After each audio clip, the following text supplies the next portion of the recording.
Welcome, everybody. This class tonight is about the science of getting rich. Okay, so the material that I'm going to show you tonight is very similar to what I'm going to show you in this FedEx symbol over here, which if you've seen this before, you know what I'm talking about. But in this FedEx symbol is hidden an arrow. It's a subliminal message intentionally put there. If you don't see it, maybe this will give you a little bit more of a hint. And if you don't see it yet, it's right there. So that's what I'm going to show you tonight. Simple stuff that's always been sitting there right in front of you. Completely obvious. No rocket science. All I'm going to do is reveal it to you like I showed you where the arrow was in the symbol. Okay, so this course that I give is about making money. Bottom line. My goal is to teach you how to make money. For some people, it's a little money, and for some people, it's a lot of money. And how do you make a lot of money? There are rules. I'm going to show you the rules. There are rules in nature. For example, sound travels at a certain speed, light travels at a certain speed, and money also has its rules. So if you follow the rules, the money will come. Everybody knows where money comes from, right? It grows on trees. I actually had a dream about this, that money, sand could be exchanged for money. And I went to Gan Saker, and I dug up all the sand, and I brought it to the bank, and they weighed it, and they gave me money. So it was a great dream. This is a picture of Henry Ford. He wasn't the greatest lover of the Jewish people, but somebody who knew business. And we're here to learn about business and making money. And what did Henry Ford say? He said, wealth, when sought after directly, will never be achieved. It only comes as a byproduct of providing useful service. This means that if you try to make money just for money's sake, you'll never achieve real wealth. It'll always disappear. You can't just chase after money. You have to provide a useful service. If I stopped the class right now and we all went home and this was all you got, this is it. When I gave my course, every single session, whether we talked about content sites, whether we talked about e-commerce, whatever it was, it always came back to this right here, providing a useful service. The only reason that anybody gives anybody else money for anything, think of it, any business transaction, it's because they're receiving a useful service. When I buy a shirt, I'm buying it from the store because I didn't want to go to China to the factory and get it. The store is buying it from the factory because the store didn't want to make it themselves. If I'm buying a Torah lesson, I want the knowledge. I'm paying for somebody who put the lesson online. Whatever it is, every time money is handed from one hand to another, no matter what it is, it's because of providing useful service. And this is the same reason that people go to work. Right? You go to work to earn a salary, to make money. And now why in the world would a business pay you money? They're only paying you money if you provide a useful service. Period. Everybody that's hired for a business, whether it's putting cream cheese on a bagel or trading large amounts of money between huge companies, it's because you're providing a service and you're getting paid for providing that service. Now, the same thing for a business. Just like an individual gets paid for providing a service, a business gets paid for providing a service. And I put this example over here of a dry cleaner. Why should a dry cleaning business ever be able to make money? I can wash my clothes. I can iron my clothes. If I have a stain, I get a little stain remover and rub it on it, and it's out. That's how easy this business is. There's no barrier of entry. Anybody can start a dry cleaning business. I can use my washing machine and my iron and start a dry cleaning business tonight. Why do people go to dry cleaners, and why is it a successful business? Because it provides a useful service. I don't want to iron my clothes. That's why I pay the dry cleaner to iron them for me. And I don't want to wash my white shirt, so I bring it to the dry cleaner. And all those dry cleaners that you see everywhere in the world, they exist for one reason. They provide a useful service. Henry Ford was asked, what would he do if he lost his fortune? If he lost everything? Say he would find a unique human need and fill it, and within a short amount of time, he'd have it all back. That's what it is. When you provide a service, you're filling a need. Anytime you see somebody making money, you know that they're providing a need. They're filling a need. Now, money itself really doesn't have a lot of value, especially the Israeli 20 shekels. It's now a piece of plastic. It's even less than paper. No trees were cut down for this money to be made. It's a piece of plastic. It has no value.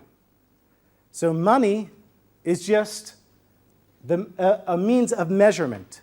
That's what money is. It's not gold. Like we used to be able to go in and ask for a piece of gold with a dollar bill. You can't do that anymore. The gold standard's gone. Now money is simply the equation for the value that you're providing. So if you're providing a lot of value, you're going to get a lot of money. Example, somebody discovers, recently natural gas was discovered off the coast of Israel. It's worth something like $15.5 billion. It's just gas. Somebody found it in the ground. It's just like a rock that you find on the ground. What's the difference? The value. It is used for giving electricity to cities. It's used for automobiles. It's used for running entire economies. And that's why it has so much value. But it's just a natural thing that somebody discovered. And that's why the company that discovered it is making so much money, because of the value of what they discovered and what they have in their possession. So, if money is the measure of the value you provide, then the money you have is equivalent to the value that you're providing. I'm going to show you 3 reasons why people make money in this world. You can think about these 3 reasons and think about any time that anybody ever made money, and you'll find that it falls into one of these 3 categories. And I'll give you people's arguments that they gave me when I gave this class in previous times. So the first one is called perceived value. So let's look at perceived value. This shirt is made in a factory in China. It's a white cotton shirt. It has that little logo there, and so people pay almost $100 for it. This shirt over here is made in the same factory from the same material, but it doesn't have the logo, and it sells for $25. Right? We all have seen this. This is nothing new. Now, why would anybody pay $100 when they could buy practically the same shirt for $25? Now, somebody said to me once, well, the material is better. But we're talking about the same cotton and the same factory. I'm giving you a defined example here, producing the same product. And this happens all the time. The same material made by a different company, because the company can get more for it because they created perceived value. I'm going to give you more examples. Okay, now the second thing is how well you provide the service, product, or idea. So let's look at an example of that. If you want to send a letter express mail in the United States, it costs something like $5. And if you want to send that same letter express mail with FedEx, it costs about $40. It's still getting there about in the same amount of time, right? A day or 2 days. Why does the US Postal Service take less than FedEx? FedEx takes more because they can take more. Because people are willing to pay more. Because they perceive it's worth it. And also, the service is better. It's like taking a first-class ticket for your package. So it's how well it's being done.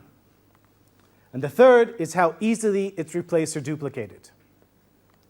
So this car over here, it's a beautiful car. It sells for about $1 million.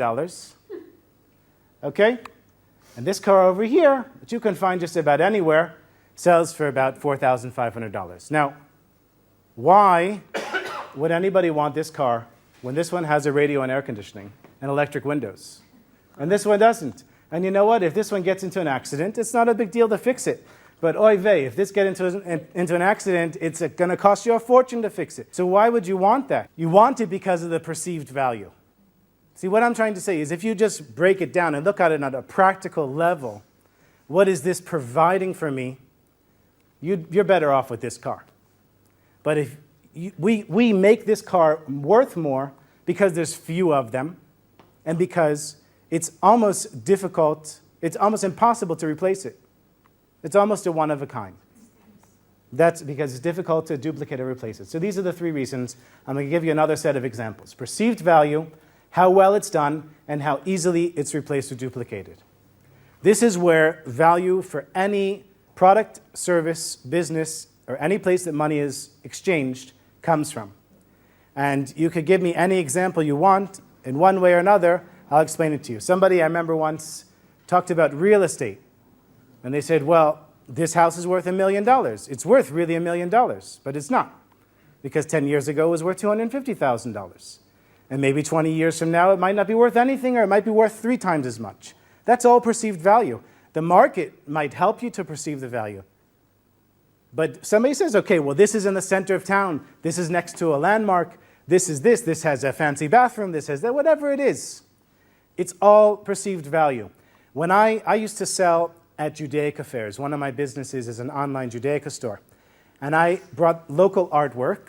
And I'd go to these fairs in America. And I'd put all the mezuzahs down on the table.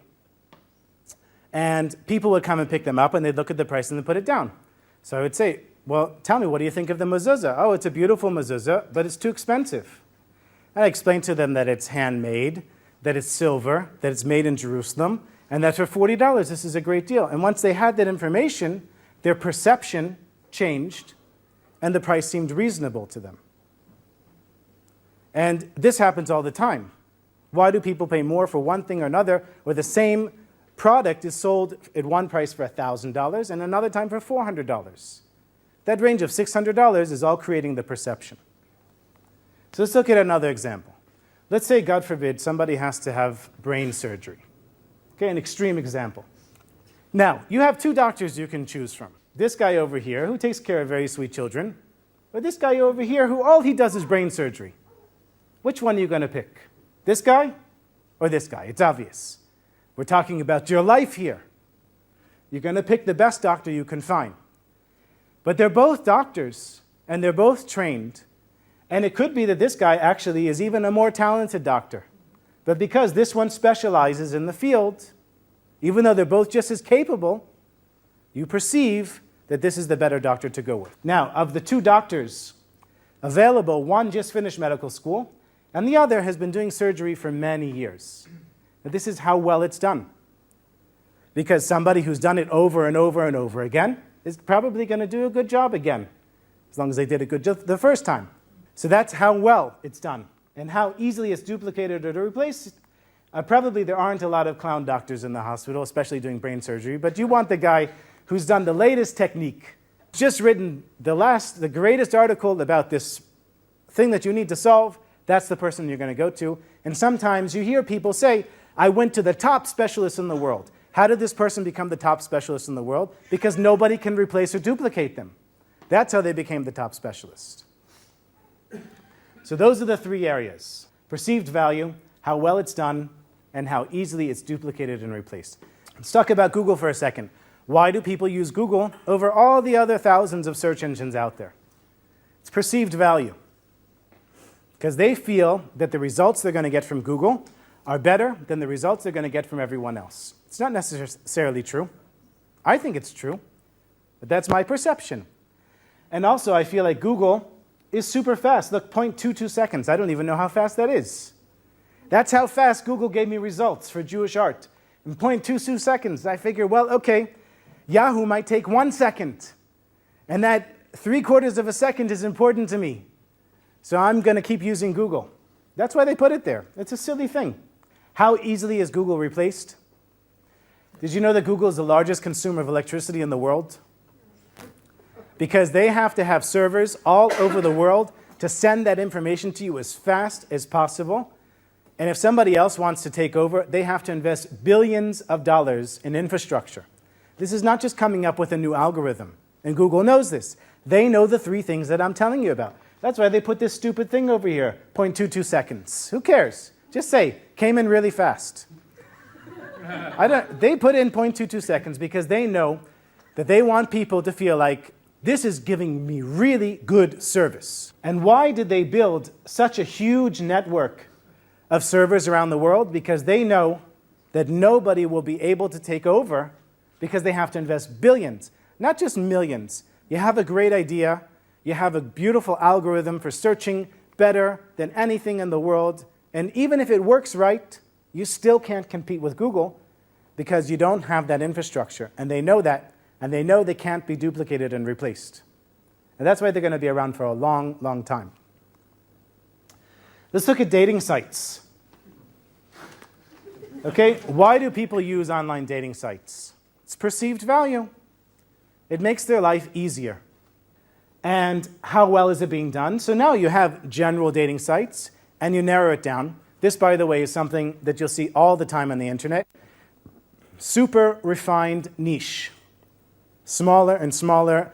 You take it, you slice it in half, slice that in half, slice that in half, slice it, slice it, slice it, slice it, slice it, and you get down to something so super specific. You know, a dating site for people with blue eyes that have this type of dog that like to eat hot dogs on Saturday night. And that dating site will be the most popular site for those types of people. Hey, look, what Frumster. What, it's not enough that we have JDate? Now we have to have Frumster. And how many more religious dating sites are there? And within it, you can choose your outlook, right? You can choose somewhat religious, leaning towards religious, super religious, fanatical religious, nuclear active religious, whatever it is, because that's what people are looking for. And one of the reasons that JDate is around, even though there's all this competition, is because there are over 600,000 members. Whether they're paying members, active members, that's a different thing. There are a lot of people on the site, and that's why people go back there. Okay, 2 more concepts before we get into the deeper stuff. This was the superficial stuff. The first is this idea of synthetic imagination and creative imagination. Everybody's going to have to come up with an idea to make a business. And I'm all for businesses. You need a job. Sometimes you need a job to pay the bills while you're working on your business. But everybody's got to have a business. If you're sitting in this class, I'll tell you right now, you need a business. Even if it's the smallest business in the world. I'm going to explain it to you, but it's the only way to really make money. You can't make money making money for somebody else. So you got to come up with an idea. The first, I'm going to show you 2 easy ways to come up with an idea.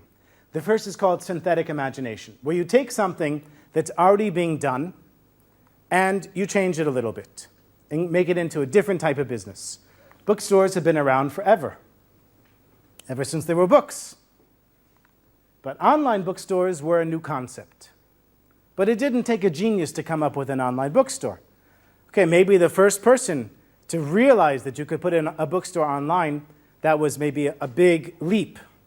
But still, this wasn't creating something that never existed before. You look at bookstores, you make an online bookstore. You look at dating, you look at matchmakers, you put it online. You look at a Judaica store, you put it online. That's called synthetic imagination. Taking something and just changing it a little bit. Creative imagination is my favorite. It's coming up with something completely new. The airplane. These materials existed forever. Wood and paper for thousands of years. But nobody put the concepts together to make the airplane. That's a completely creative approach. That's going way beyond just looking at something that exists. You don't look at a bird and say, I'm going to make this. There's no logical progression there. How about the light bulb? Completely revolutionary concept. Changed everything. And I'm sure everybody knows that Thomas Edison said that he tried over 10,000 times to create the light bulb and failed. And the only reason he said he succeeded was because there were no other ways to fail. He'd done it. That's it. Failed every way possible. All that was left was the way to succeed. This was the first Apple computer. It's pretty amazing. Right? Apple just had their 25th anniversary. Everybody knows Apple. Everybody has heard of at least an iPod, iPhone, Apple computers.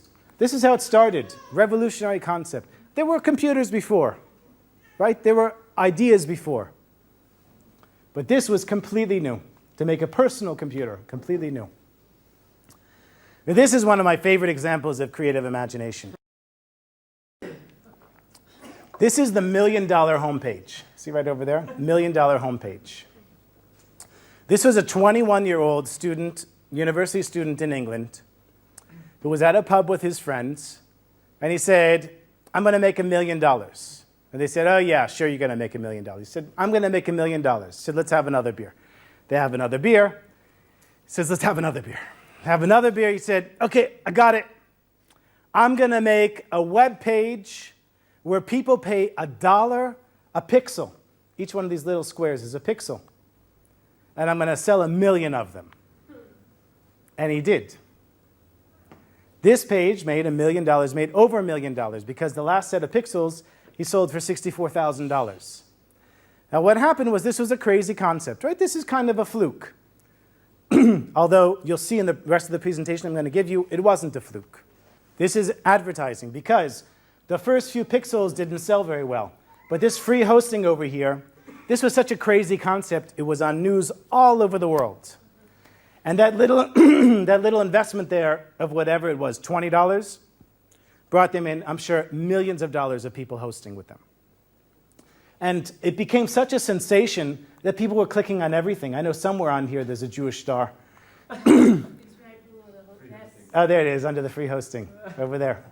You know, people were just like, wow, what's going on here? And it goes, of course, all the way down. This is half the page. And they were clicking on all these things. Phenomenal advertising for a minimal amount of money. If I had the chance to get in, I'd also pay $5 to have a pixel there, or 5 pixels there. Creative imagination. Okay, so now I'm just going to mention again the 3 ways of making money. First is get a job. And now this is what the majority of the people in the world do. I think I read it's something like 96, 97% of the people in the world make money by having a job. Why do people get a job? Because it's easy.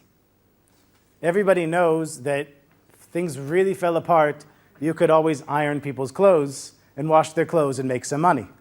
Right? Or something. Clean someone's house. I don't know, whatever it is. You could figure out something.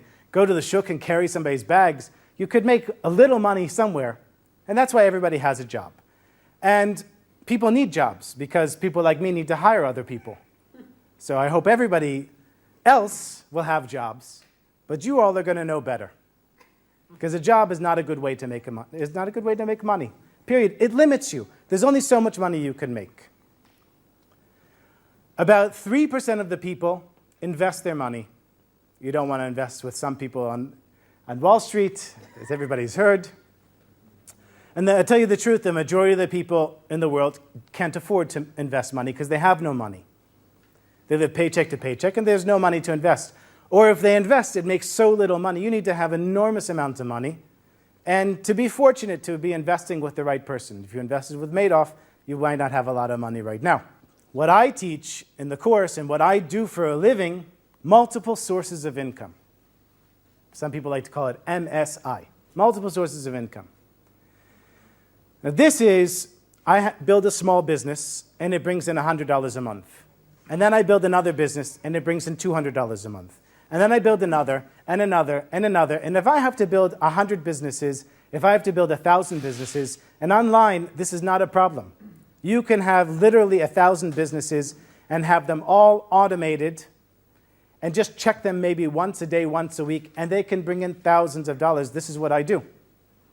This is how I make a living. And the sky is the limit because there are multiple sources of money coming in. And not just that, let's say one falls apart. So I've got another 50 that are working, and I just keep building them. I keep building and building and building, and I hire more people, and I freelance and outsource more, and I do more and build more, and more money keeps coming in. It's just amazing. Every day I come to work, and my email, there's money coming in, my PayPal account, my merchant account. It's a miracle. But I intended it. I plotted a course, and I went on the course, and I took action, and that's what I'm going to teach you about right now, The Science of Getting Rich. Okay, there's a book. This presentation is based on this book. I'm not taking credit for the presentation. It's called The Science of Getting Rich. And you can read it for free online. It was written in 1910. The copyrights have already expired. The person who wrote it also expired. And you can even reproduce it yourself without any legal issues. You'll find many printing presses reproducing the same book. And it's a phenomenal book. There's also a great book, Think and Grow Rich by Napoleon Hill. I've read it many times. It's much more complicated than this. So I'm giving you the down-to-earth stuff. I'm a very down-to-earth person. So there's a science to getting rich. And a lot of the stuff that I'm going to show you tonight, might seem strange to you, and it might kind of rub you the wrong way, even though this is all coming from a Torah perspective, and I'm going to show that to you in the presentation. It might rub you the wrong way because it's not what you're used to. And you have to decide whether you're going to accept what I'm saying or not. I'm recommending you accept what I'm saying, just like you accept how electricity works. Nobody knows how electricity works. We know how electricity travels. We know what happens if you stick your finger in the socket. And we also know what happens when you stick a cord in the socket. It runs the presentation here. It runs the projector. So we know in general how electricity works. We don't know what electricity is. We don't have to know what it is. I don't have to know how my car works to drive it. I just have to know how to turn it on and steer it. So the statements that I'm going to show you tonight are similar to this. Now, this is the basis of this entire talk. And you can accept this however you want to accept it. The view of making money and achieving things in your life is based on understanding that there is something above and beyond you. And I call that God. And we say every morning, 3 times a day, we say it, that God is everything. That's the basic meaning of the Shema. That this whole world and all of us in it and everything is God. And I'll just give you a little analogy that I learned recently to understand this concept. This is from David Aaron of the Israelite Institute. So he said, picture a man in your head. He said, now give that man complete free will. Let him go anywhere he wants, do anything he wants, be anyone he wants. Give him a gold mine in his backyard. If he wants to dig it up, he can. Give him health if he wants it. Give him everything. He said, now does that man exist if you stop thinking about him? As soon as you stop thinking about that man, he doesn't exist anymore. And that's what's going on here. You know, the world will confuse you if you don't realize that there's much more beyond yourself. This presentation will confuse you if you don't realize that. So that's the basis of the presentation. I'm going to claim that the best way for a person to live up to their fullest potential is to have a lot of money. Imagine how much tzedakah you could give if you had a lot of money. Right? Recently I read somebody donated $8 million to Nefesh B'Nefesh, where we're sitting tonight. You don't get $8 million by sitting on your tuchus and staring at the TV. You plot a course, you go out, and you do it. You do it with faith. You do it believing that there's something more beyond you. And then, if you're living a Torah life, you take that money and you help out your community. That's what I recommend. Imagine how many people you could help if you had $100,000. Imagine if you walked out tonight with $100,000. How many people could you help? How many people could you help with $1 million? Can you imagine having $1 million in your bank account? This is what holds a lot of people back. They can't even imagine having this much money. They can imagine somebody else having it, but they can't imagine themselves having it. How about 10 million? Can you imagine seeing that in the statement in your bank and not a minus, right? A plus. 100 million. These are huge amounts of money, but you know what? Money is really a superficial thing. And let me tell you, the amount of money that exists in the world never changes. It just changes hands. When I give over 20 shekels to the dry cleaner, he takes the money and buys a falafel, and the falafel guy goes, and that money just keeps going around, and now that it's made out of plastic, it'll go around a lot longer. And money just keeps changing hands. That's why it's called zuz. And don't ever try to hold on to it, because you can't hold on to money. It's why it's constantly moving, slips out of your hands. It's meant to. That's how the world was created, so that money constantly moves around. Your goal is to just keep making more. Spend all you need and make more. Imagine how you could help your family if you had a lot of money. That's my family there. That's me.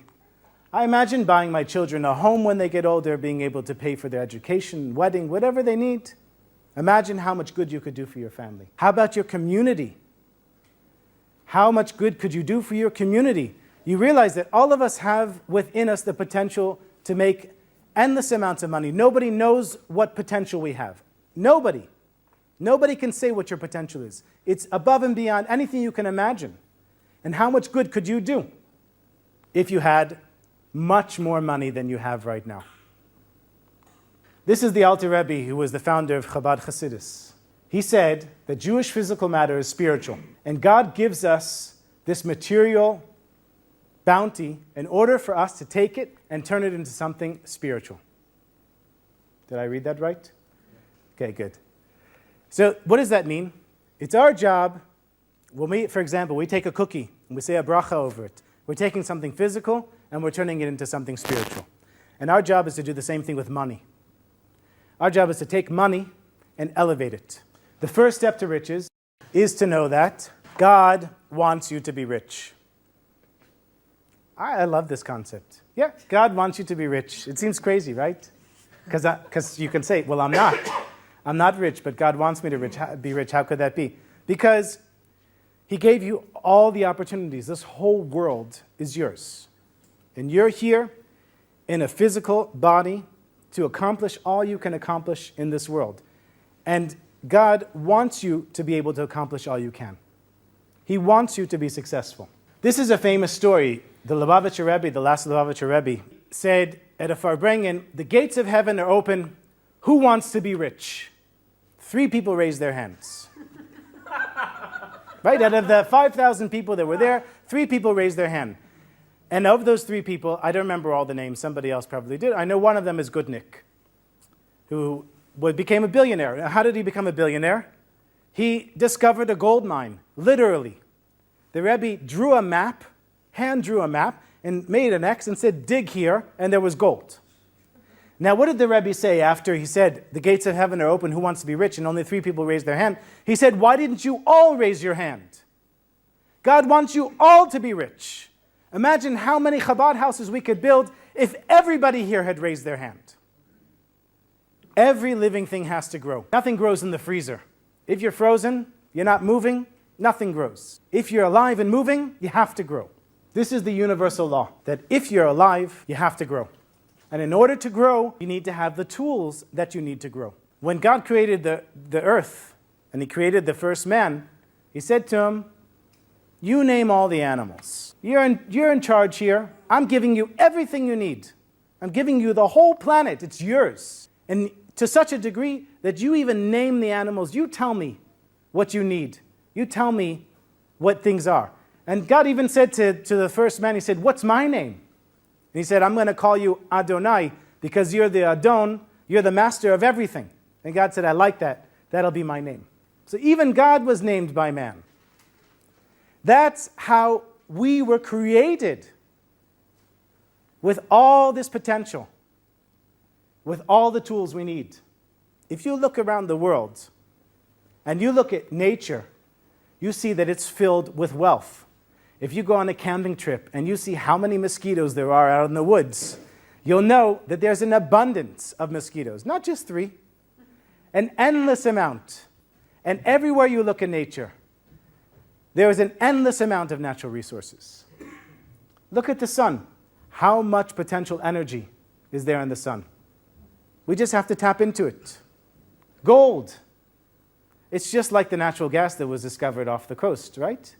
It's just a natural thing, but it's sitting there waiting for us. And it's up to us to take the physical and turn it into spiritual. So this is why we have the ability to create wealth. Animals can't create wealth. No other creature on the planet and no other physical thing can create wealth, but we can create wealth.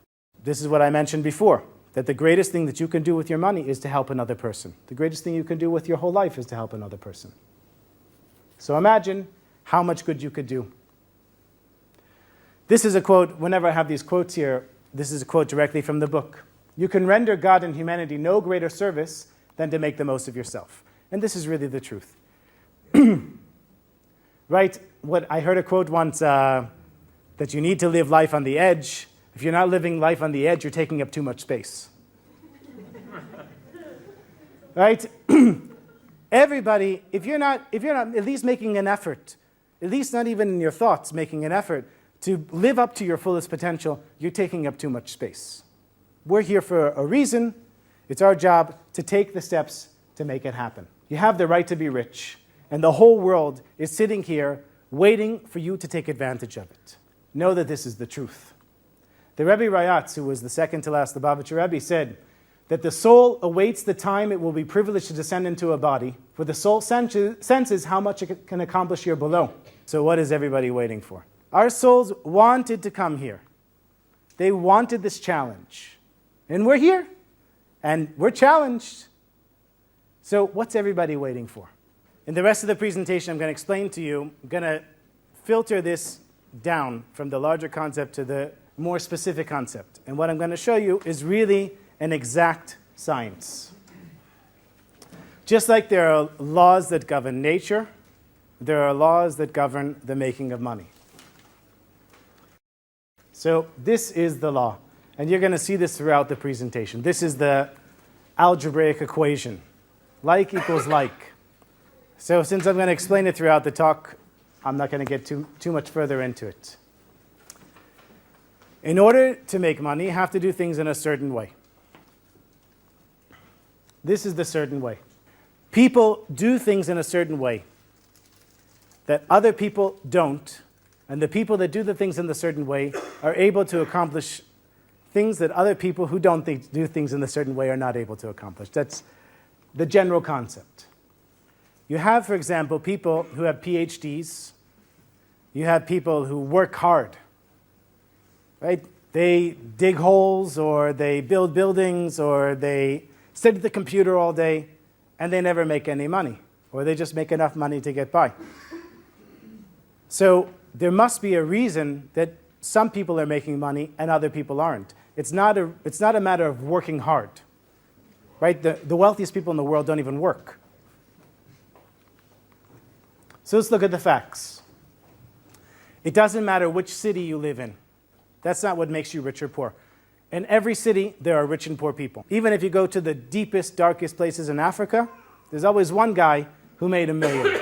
And it also doesn't matter which business you're in, because you have some people that are successful in the same business, while other people are not. The same exact business, you have somebody who's successful and someone who's not. In the same city, you have someone who's successful and someone who's not. It's also not a matter of education, because there are educated people that are poor, and there are uneducated people that are extremely rich. Has nothing to do with education. You can have a lawyer that's poor, and you can have a hot dog stand owner who's a multimillionaire. So it's not who you are, or your education, or your profession, or where you live. It's what you know and how you do it. And that's what we call the certain way. So it's also not a matter of saving money, because many people who save money are also poor. While on the other hand, you have people that spend a lot of money, enormous amounts of money, and they're still rich.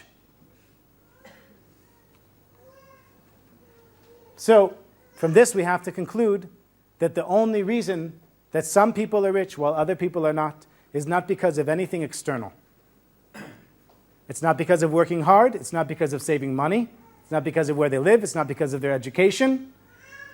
It's because they do things in a certain way. So, if it's true that there's a certain way to do things, and if you follow that certain way, you could become rich, that means that anybody that follows this certain way has that same potential to be rich. Now, you can't expect to make money in the middle of nowhere, right? If you open a store in the middle of the desert here, without any signs, without any way for anybody to find you, you might get a missile sent down from some army satellite thinking that you're a terrorist camp or something like that, but nobody's going to come and buy from your store. That's for sure. You have to be where people are. Even though dealing with people isn't much fun sometimes, people can be a little crazy, especially when it's involving money, and them giving you money and you giving them a product or a service. But that's the only way. The only way to make money is to deal with people. Even if you discovered a gold mine, you still have to extract the gold, refine the gold, and sell the gold. And somebody's got to pay you for it. You always have to deal with people. You're best off being in a business that you like. And if you have a particular skill, you want to use that. Because whatever you naturally have If you can increase what you already have, you're already on your path. It's a good idea to have the right business in the right place. Right? If you're selling sand in the Negev desert, it's not a good business. So you want to be in the right place for your business. This concept is so important for us over here because almost everybody here has a lot of debt and a lot of bills. Right? The bank so easily gives you an overdraft. You don't even realize that you went from plus to minus because they just gave you an overdraft. Even if it's just for 500 shekels. But even being in debt or having bills doesn't prevent a person from being rich. It's all related to doing things in the certain way. A person might think that the internet is done. All the opportunities are taken. Look at all these big businesses. Every time I come up with an idea, I research it and somebody's done it.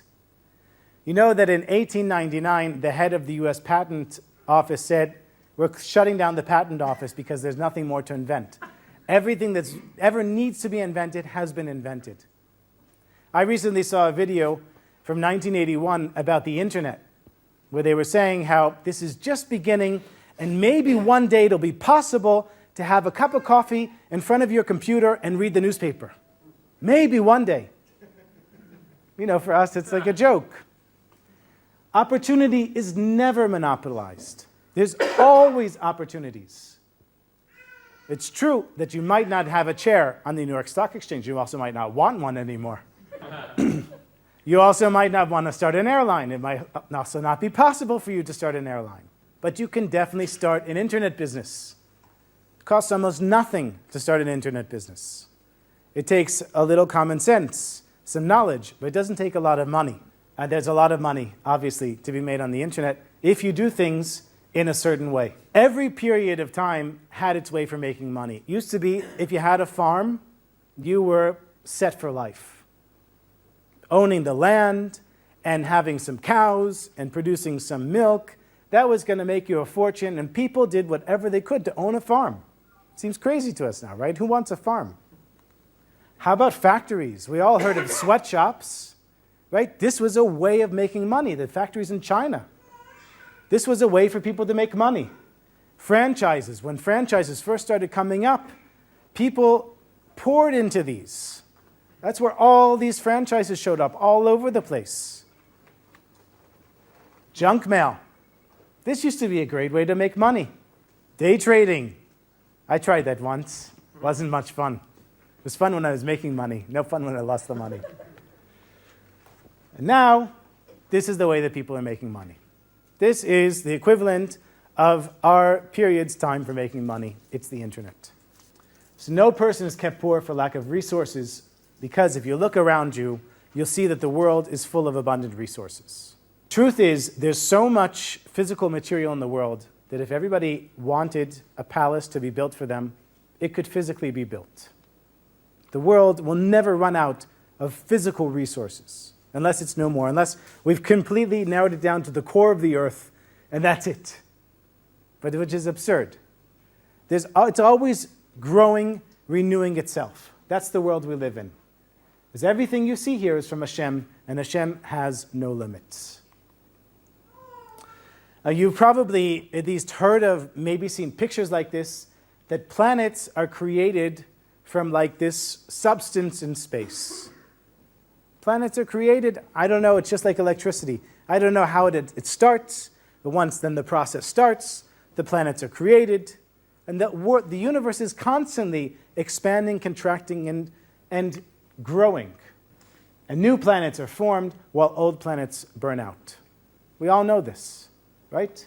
We never see it, we just take it as a fact. Of course, we can't prove it. We can see it through a telescope. But maybe there's a scratch on the lens, Could be skeptical about it. But we take it as a fact. But this we can see. This much we can see right with our own eyes, that nature is always growing.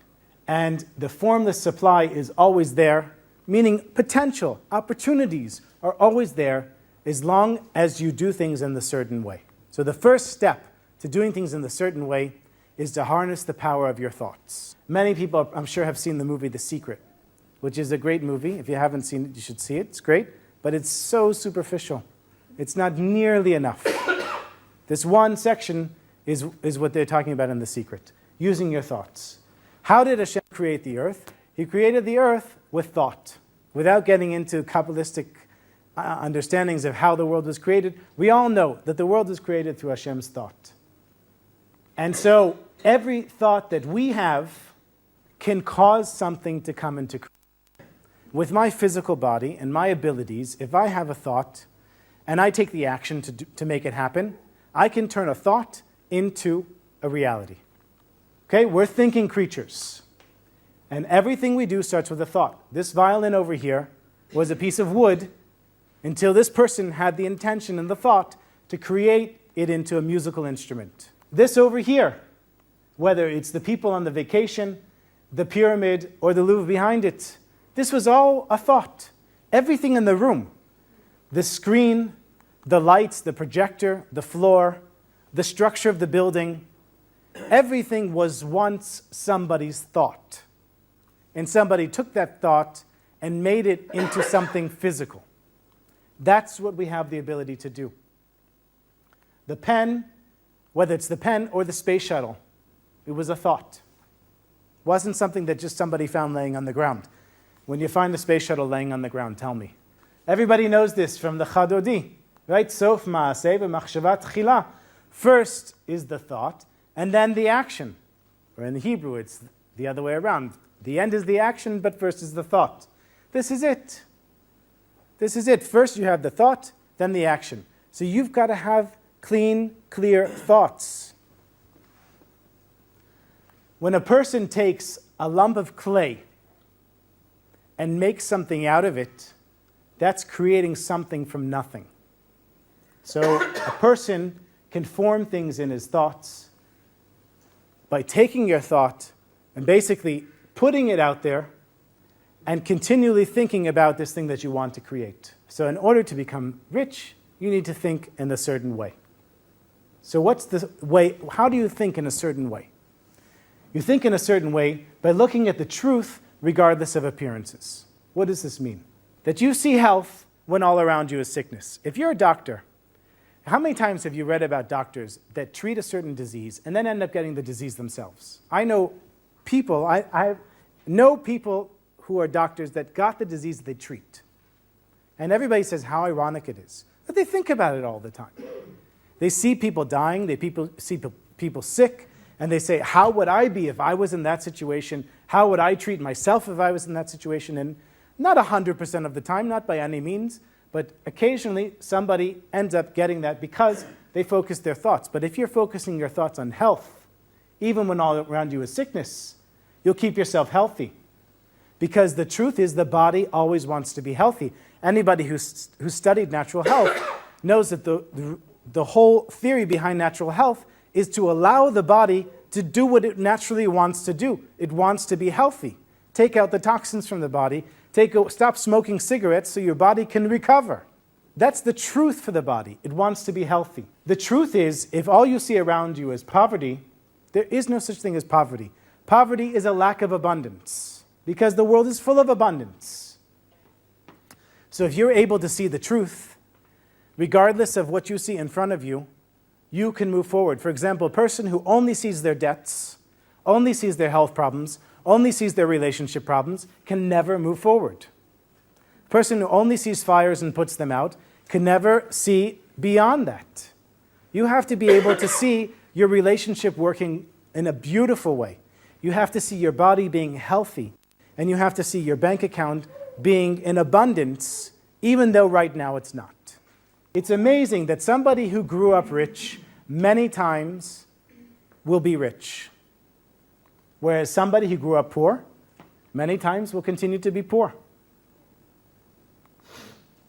It's because it's what they see, it's what they know, and it's what they believe.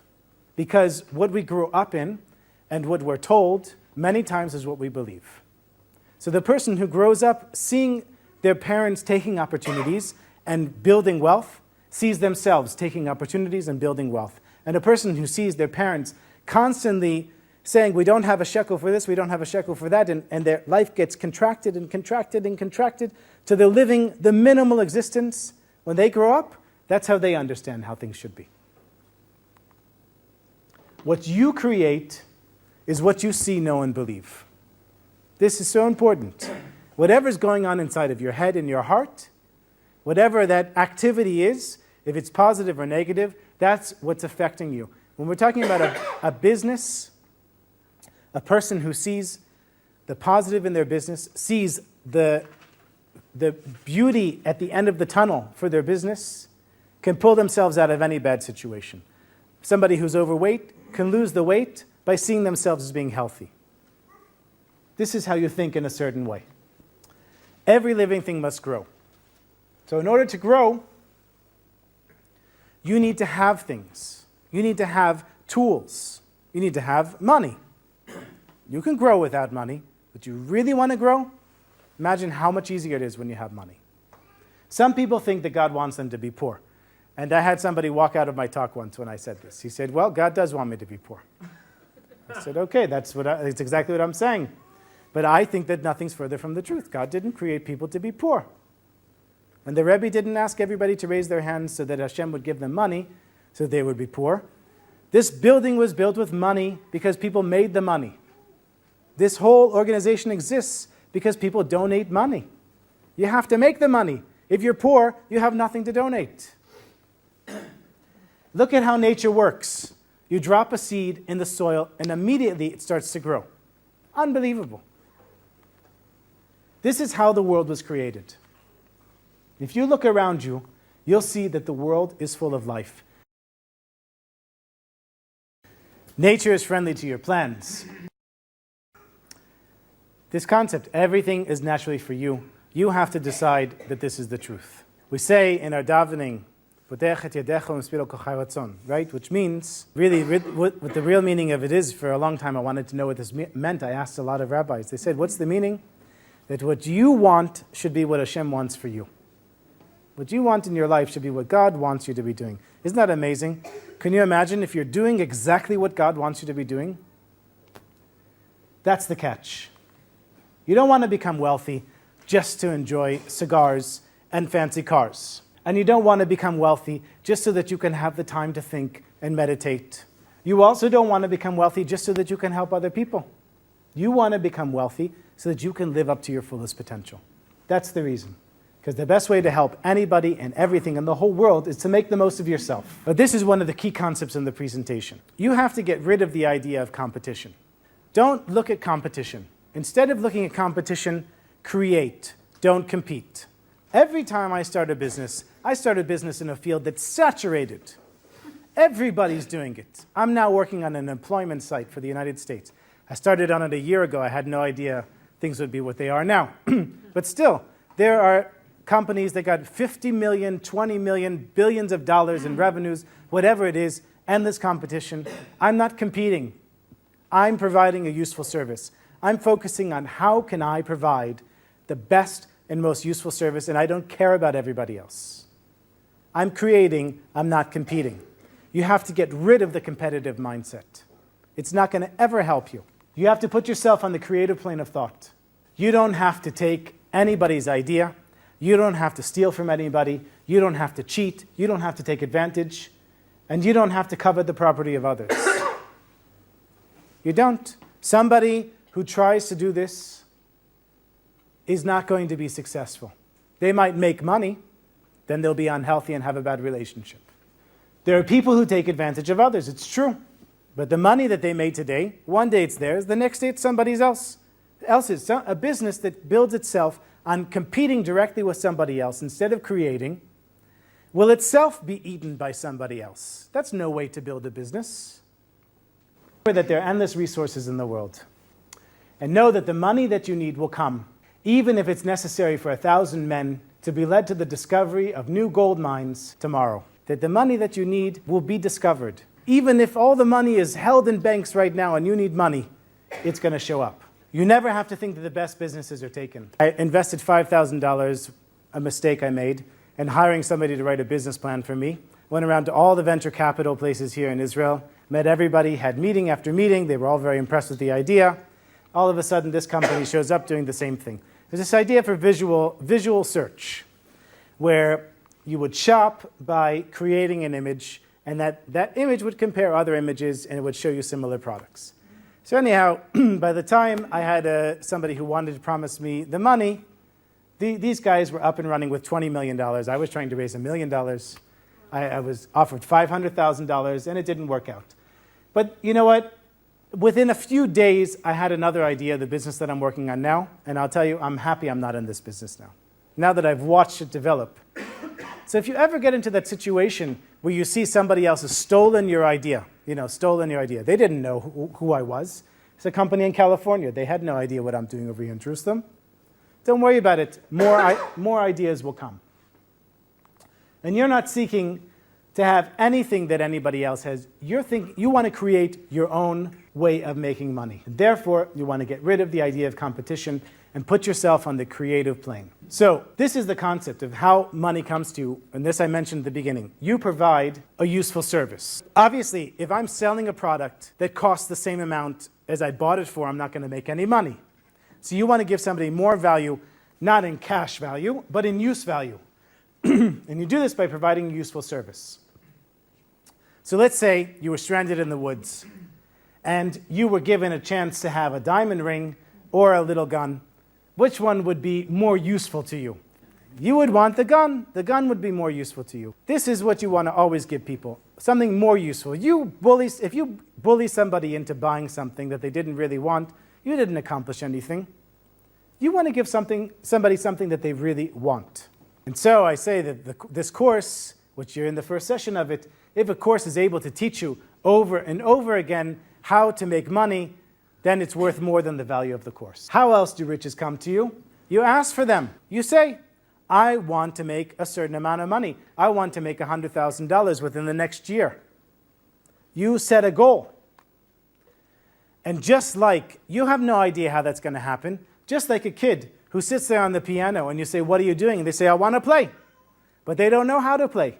Inside of them, there's the feeling that they want to play. They just haven't learned how to make their fingers go the right way. Inside of you, there's the feeling that you want to make this accomplishment. You don't even have to know how to make it happen. All you have to do is start to believe in it. And this is what I mentioned before. This feeling for wanting more and being more is the desire that Hashem has to express himself within you. And your job is to express this desire of Hashem. Now, how do you do that? How do you express your desire for Hashem to express himself through you? You do it through gratitude. Being thankful. First, you believe that the world is full of opportunity. You believe that the world is full of opportunity. You take an optimistic view of life. And then you believe that God wants you to be successful. You believe that nature is working towards your success. And then you're grateful for every step that you make. Gratitude is so important. A lot of people remain in bad situations because they're ungrateful. You could be married to a wonderful person and look at all the bad qualities in them. It's easy to do. You could really have a lot of money, but look at somebody who has a lot more money and say, I have nothing. You could be healthy, but look at somebody who is an athlete and is in better shape than you and say, I'm not in good shape. Many people remain rich because they're grateful for what they have. You might not think they're grateful for what they have, but they are grateful for what they have. And it's a lot easier to be grateful when you're rich than when you're poor, obviously. If anybody ever inherited some money or was able to make a lot of money, you know that good feeling that comes. You can be in a good mood all day long. All day long. The Rebbe Rayat said, Avoda for the businessman includes arousing within himself the faith and perfect trust in the one who feeds and sustains all flesh. That he will provide him with an ample livelihood. He must be truly happy and cheerful as though his livelihood were already in hand. This is it.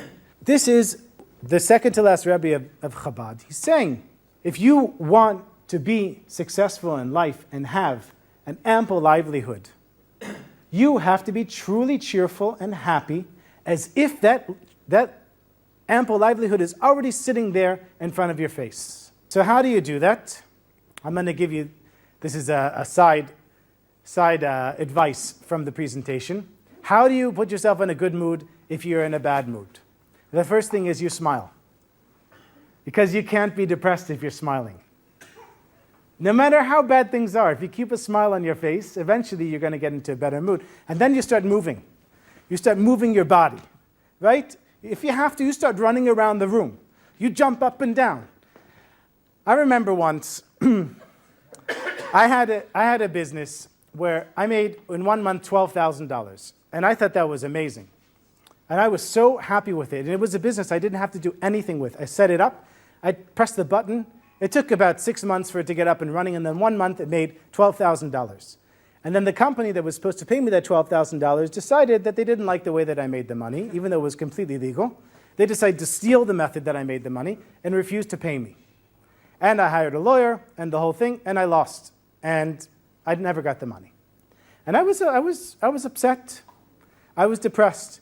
And then I remember this story about this guy who had a log mill. And the way it would work in old days is you would cut the logs, put them on the frozen river. The river would melt, and the logs would go down to the port. And if the water melted too fast, the logs would sink, and you'd lose everything. And this guy lost his fortune. He lost everything. And he was teaching a lesson at the time. He was also a Rosh Hashiva. He was teaching a lesson at the time about how you have to thank Hashem for the good things and the bad equally. So one of his students came in and said, "You better start dancing." He said, "Really? What for?" He said, "You just lost your fortune." So I thought of that story when I lost my $12,000. And I couldn't sleep. I was so upset. I was up at night. It's 3 in the morning. I started dancing. Started jumping up and down. I said, "Thank you, Hashem. I lost $12,000. Oh, it feels so good." I was running around the kitchen. It's a good thing everyone was sleeping. I felt great. And you know what? 6 months later, I had a month where I made $40,000 with the same business with a different company who actually paid me. If I had been depressed and I said, "I will never do this again. Those SOBs, I can't believe it. No. I never would have seen the opportunity to make the $40,000. And I'm able, Baruch Hashem, to make much more than that. So you've got to know you have to be truly cheerful and happy as if this good thing is already sitting in front of you. And the more grateful you are, the more good things will come to you, and the faster they'll come. That's like equals like. What you're doing will equal what is coming next. There's a law of gratitude. Action and reaction are always equal and in opposite direction. For example, if you're in a bad situation and you call out to Hashem, the answer you get from Hashem from the small place that you're at is the wide answer. I called out to you from the narrow place and you answered me from the wider place. Which is what we learn from the davening, that when we're in this place where we're constricted and it's hard for us to breathe because we're under so much pressure, you still call out to Hashem. And the answer you get is from the wide place. So you have to get used to being grateful for the good things in your life. You have to start judging people positively. Look at the good points in everybody and everything.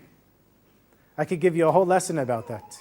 I'll just give you an example from Reb Levi Yitzchak, who's most famous for this.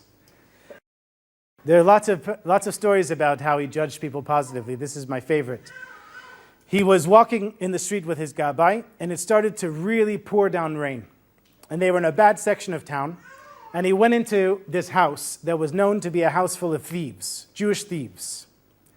And he walks in, and they see him, they see Reb Levi Yitzchak, and they didn't care.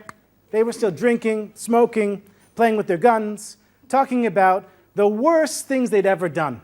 How they stole this much money from this guy, how they robbed the czar over here, how they did this over there, how they stole and stole and stole and stole. And this one said, "Oh yeah, you think you stole that much? I stole even more."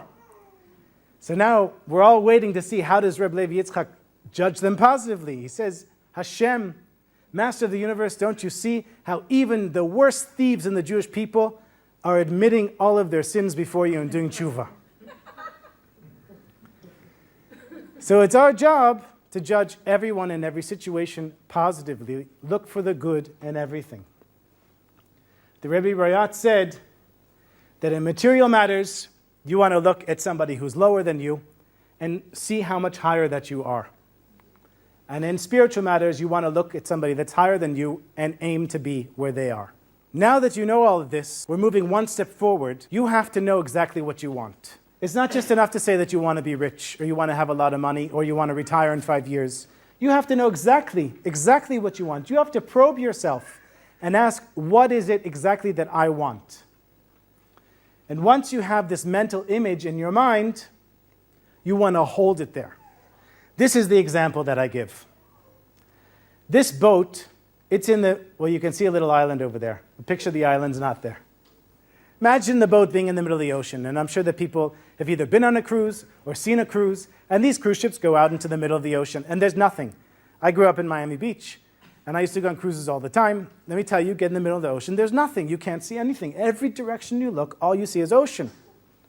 How do you know that the boat is going to make it to the port? It's because it set the path, and it stays on the path.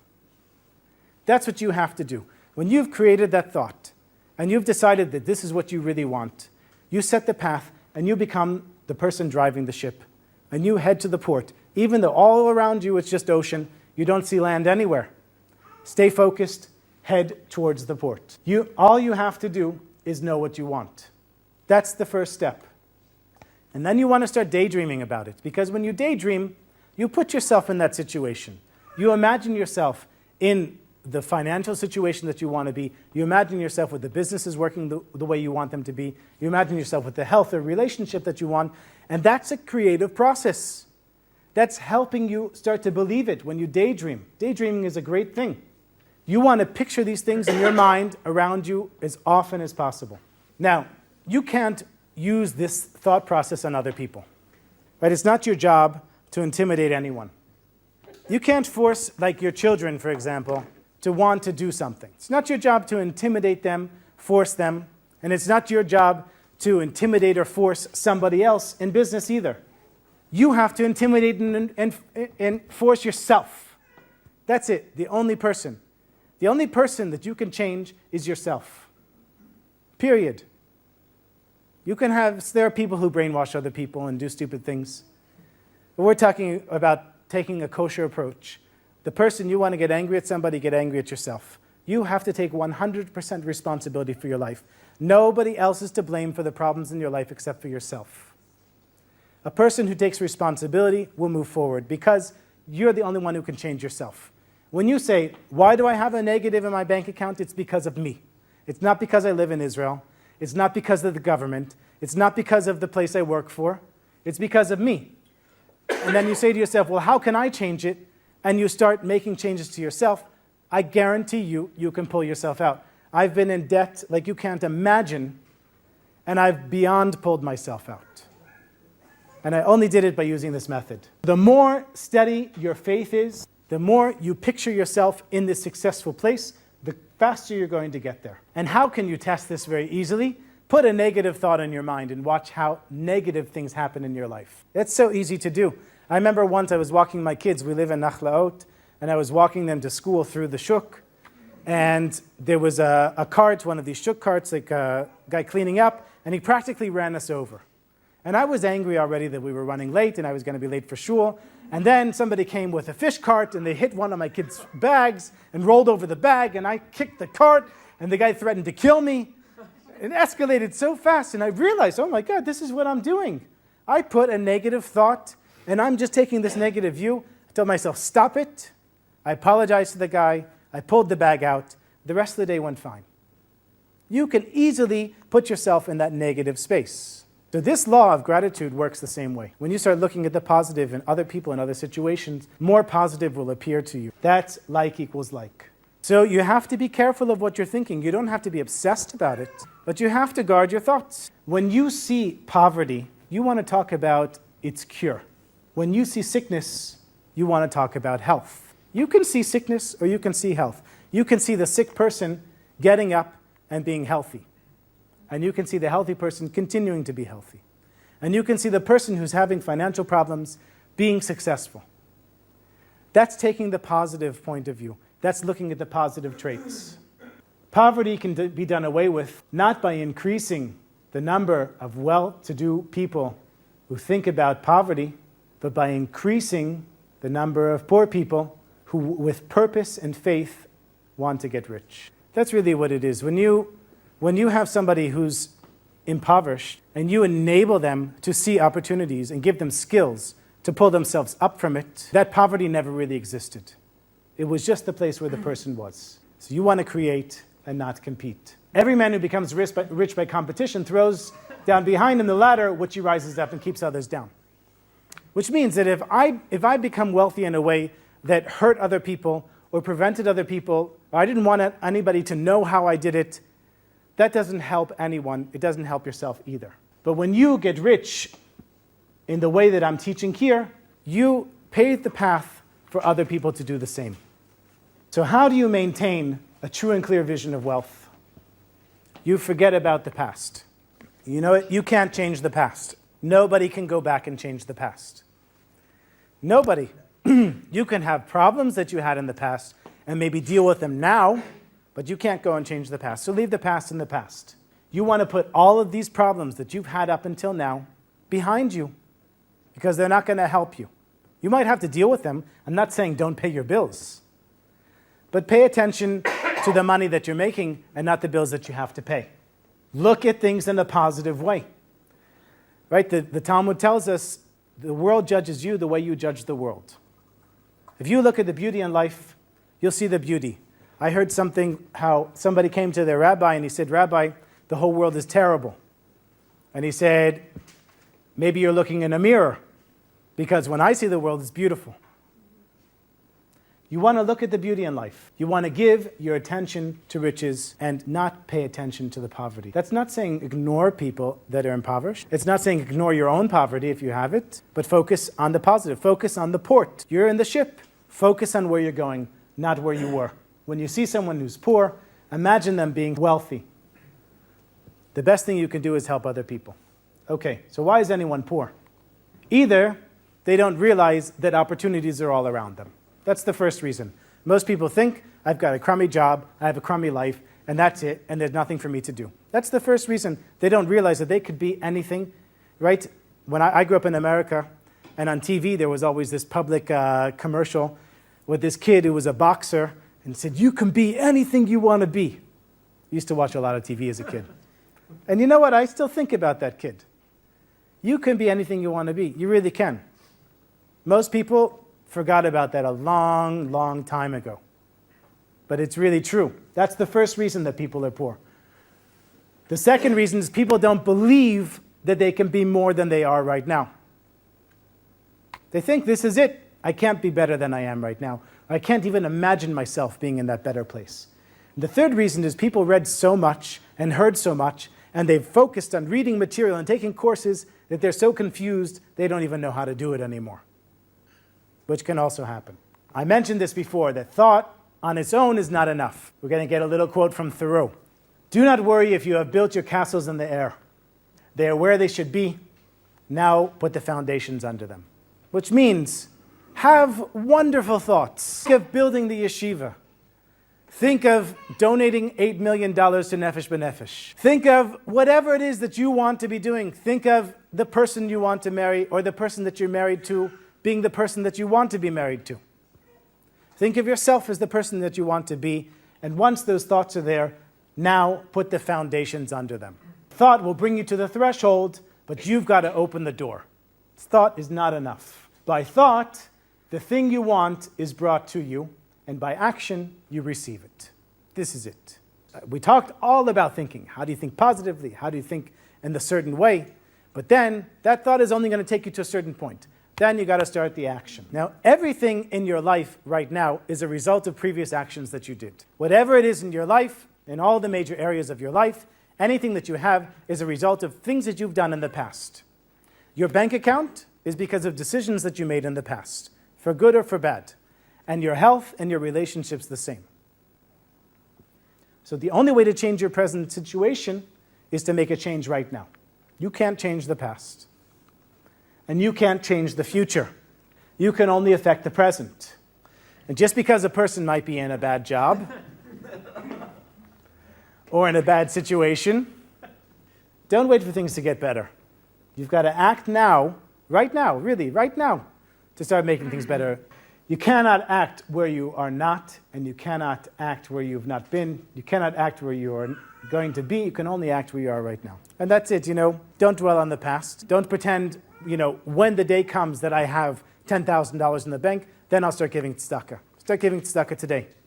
When I have $500, then I'll invest in my internet business. So set aside $20 to invest in your internet business. Whatever you have, start on it today. You can only advance by being larger than your present place. Everybody's heard of displacement, right?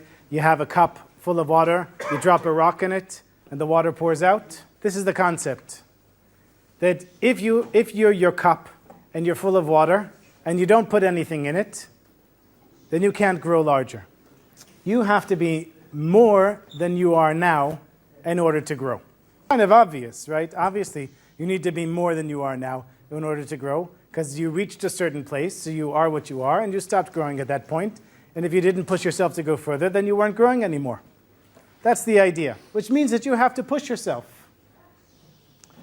And every day when you're working, the day is either going to be a successful day or not such a successful day. You have to take it one day at a time. Each day, you want to do all that you can without doing it in a rushed and panicked way. And, many days when I go to work, I work on big projects. I'm working on a project I've been working on for over a year now. Every day for over a year. And you have to feel, the work never ends. Even once the project is finally done and up and running, it'll still continue to grow. But each day I have to say, this is what I can accomplish today. And within that day, you want to accomplish as much as you can without making yourself crazy. It's not the number of things you do, but how efficiently you do them. So I like to tell myself that I work with a sense of urgency. I don't work in a panicked way, with a sense of urgency. I feel like I have to be doing something, but not to the point where I'm crazy. It's that feeling of urgency that I need to constantly be pushing myself and moving forward, but not pushing myself to the point where I collapse. So it's the efficiency of each action what counts, not how much you do. Outsourcing is a good thing. I guess if you're Lou Dobbs in America, you don't like outsourcing. But I like outsourcing. Outsourcing is the best thing that ever came around. And now you can outsource over the internet on sites like Elance and Scriptlance. You can hire people for $5 an hour.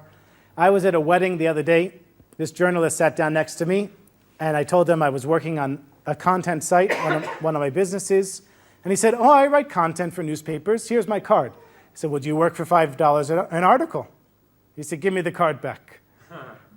He said, why? Who works for $5 an article? I said, I have a woman in Atlanta who writes articles for me for $5 an article. She does a great job, 500-word articles. And there were people lining up to take that job.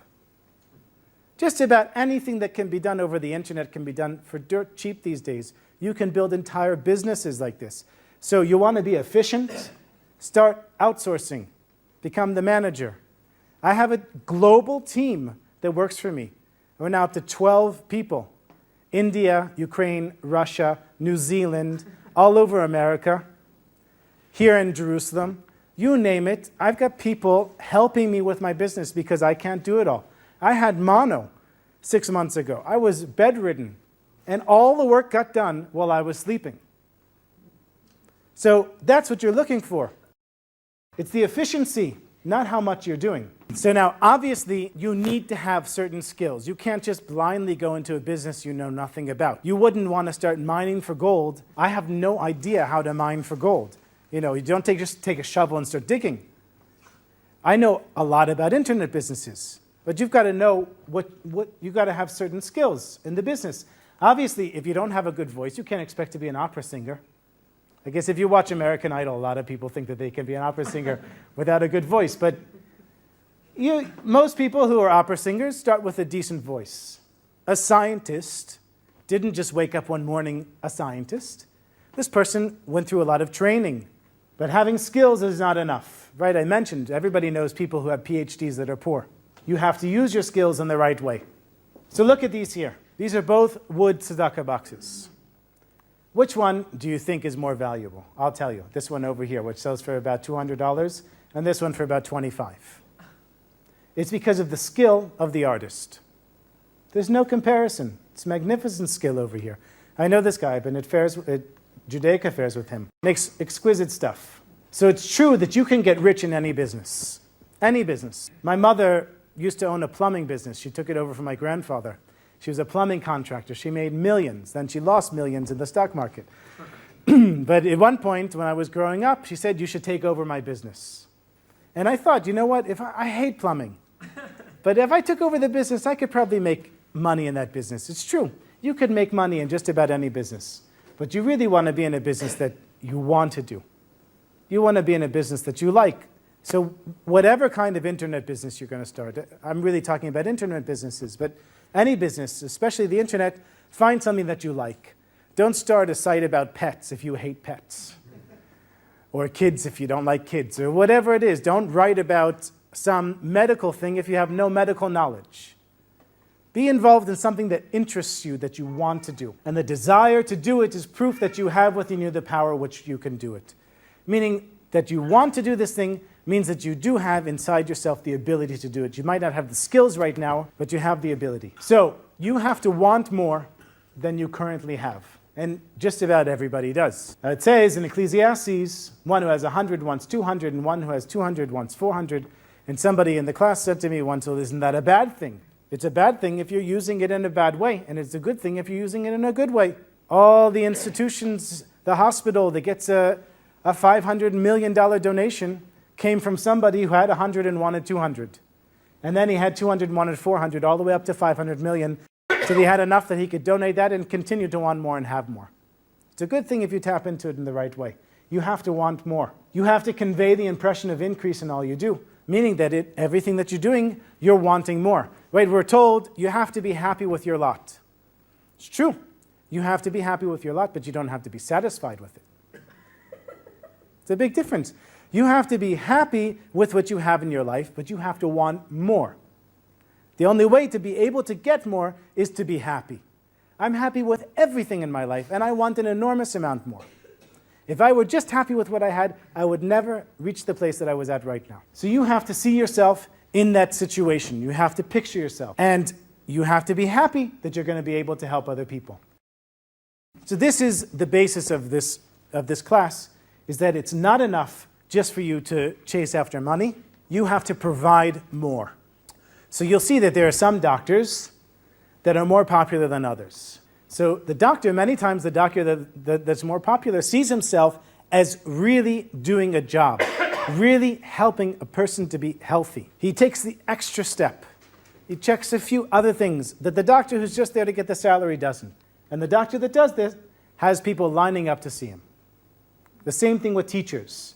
The teacher that's passionate about teaching, that loves to teach, will never be out of a job.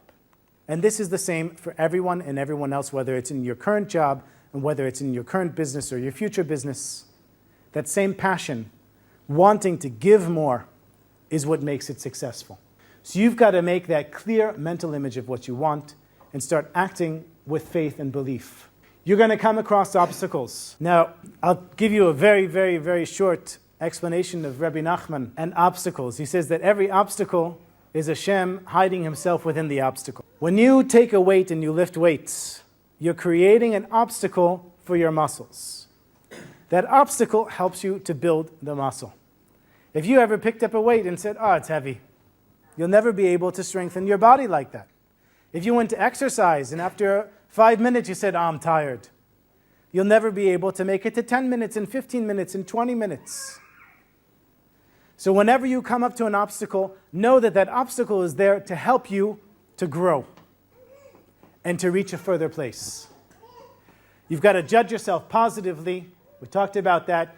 And even in hard times, see opportunities. There are the best opportunities in hard times. This is a quote direct from the book. When others are having hard times and poor business, you will find your greatest opportunities. So I'll tell you this business that I'm working on. When my visual search for e-commerce collapsed, and I had invested all this money myself, and I had a written promise for a huge amount of money to get it started, and it just collapsed. I said, okay.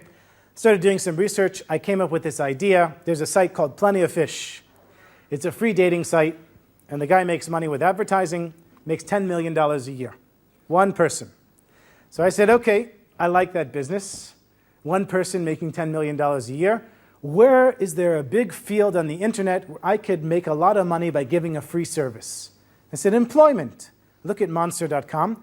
Look at Career Builder. Look at all the employment sites. They charge $400 for a job listing. What if I can build a site that can technically handle it for free? And offer it for free and run advertising. So that's what I've been working on for a year. It's not done yet. We're getting there, God willing, a couple months. And then it turns out I had no idea the financial problems that are coming now were coming. This is going to be a great site for right now. This is what everybody's looking for. The employers want to save money, and the job seekers have a lot of time on their hands. Perfect combination. So don't ever think that even in a bad time, all the opportunities are taken. Because even when there were good times, I was thinking, all the opportunities are available. And when you make a failure, it's because you didn't ask for enough. You didn't ask for enough. You got what you asked for. You might have asked for too little. See this guy in the picture here? He could only see that peak after he climbed the first one.